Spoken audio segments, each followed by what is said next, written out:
pinong happy manin tam tam vei pigamona nung mai sa zoe kalung dam na gen zoe ke sim zolo tu patam pinong piai Dina to na kidima nong lung kya ke alung dwai hong ika pasya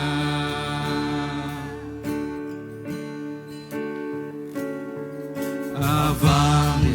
kita kwai kam jam na kita ale pasya namisya to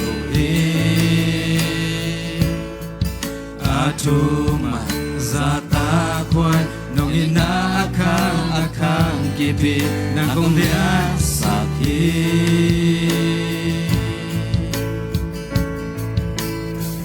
tam vei pinong happy malin kanong tahi tam vei pigamona nong mai sa zohi kalung dam na gen zohi Sim solo tu panam kim ke nong piai Ding na to na ki dim manong lung kya ke alung dwai hong ni ka pasya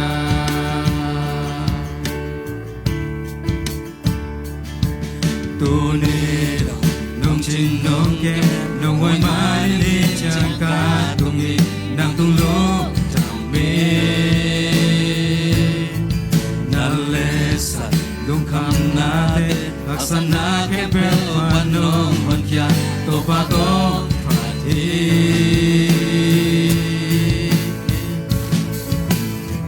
tam vei pinong happy malin kanung tai tam vei pigamona ke mai sa zohi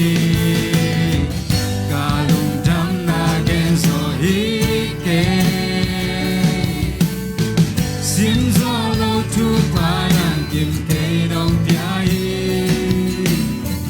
ding na to na ki dim manong lung kya ke alung dwai hong ni ka pasya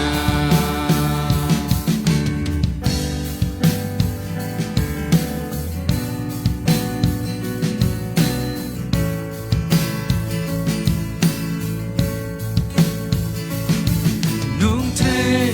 Kami nong te Lepe ma begin nong teli Nong so Nong sam kiai Nong inay batla nelo Nong te Kami nong te Lepe ma begin nong teli Nong so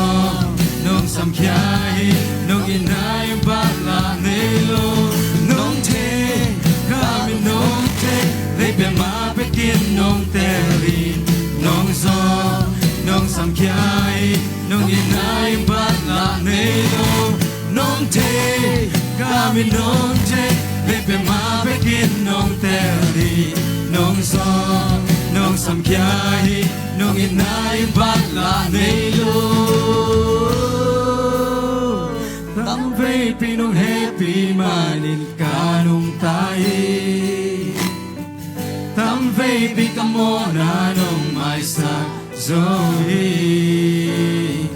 kalung dam na gen zoe ke